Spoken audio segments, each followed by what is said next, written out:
Hey YouTubers, KungFu Fossil here. This is my first video. Hope you're gonna like it. Hope you're gonna follow me. We got a big journey planned. Now, the idea of this is I'm gonna present some very different information because I want to deal with a different population. You don't have to be a fossil. You could be somebody who's been injured in law enforcement, factory worker, office worker, whatever. And you've been put on light duties. How would you then defend yourself? The idea of this is to be a refreshing idea of self-defense in this channel. I do not wish to have people who look amazing at what they do. I want to have people who are realistic at what they do. There are some people who want to collaborate with me, which would be awesome, but we just got to make sure we get some common ground in there so that we can definitely, reach some mutual understandings on different things. I've been treating people for a lot of years, training people for a lot of years, been into combat stuff for a fair bit of time as well. So the self-defense that we want to look for will be reasonably tactical.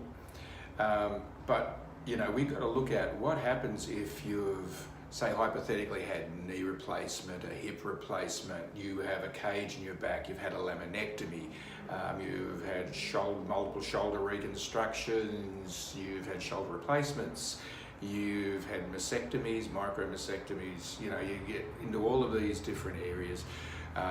Or what happens if you're just an older person who's worn out? What happens if we're obese? What happens if we've got a knee replacement and we've put on a couple of kilos each year? All of a sudden, from 30 to 50, if you only put on one kilo a year, that is 20 kilos, over that period of time. So we have to have a realistic form of defense. We ain't gonna run 12 miles. We're not gonna scale buildings in a single bound. And I just want to offer people a different thing, but I want it to be fun. We have to have fun when we train as well. As a strength and conditioning coach, people always have fun who have trained with me, and I have trained multiple generations of people. If we're looking at autoimmune, you still have to deal with arthritis, lupus, a multitude of diseases, which can vary how active and what movement you have on any day. So if you learn it as techniques, probably not going to happen. Where do you think you're going to have to use this?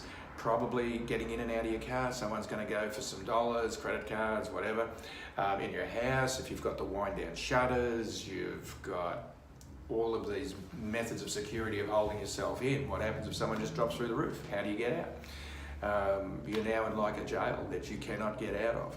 So we will train different other avenues, different other situations, environments. This isn't meant to get other good combat schools offside. There are some excellent operators out there who are running very, very good programs, but I used to be able to do some reasonably good things. These days we are aging, and I am aging. So I now come to the table with a different skill set than I would have 20 odd years ago. And I want these guys, as I said earlier, like with collaboration, to understand that this is very real possibilities. Psychologically, if you've got someone who was really good at what they did and now they're injured, you want to be able to introduce things into their life that make them happy again, make them feel like they can do things. That security would release great hormones. You just get so many good things going on. Now, this is only a short video, as I said. It's an introductory one. I would love if people want to comment, if they want to like it, if they want to subscribe, even better at this point. Ring the bell and do all those exciting things that I've been learning about. But what I want is fun. You're going to be able to train together. I want you to get stronger, more aware, not scared. I don't want a bunch of paranoid fossils out there. We want to be able to enjoy ourselves, but just be aware of what can go wrong and what can we simply do now as different forms of self-defense, which are more adaptable to our bodies and or our lifestyle. Thank you. This is KungFu Fossil signing off, and I'm going to talk to you as close to Christmas.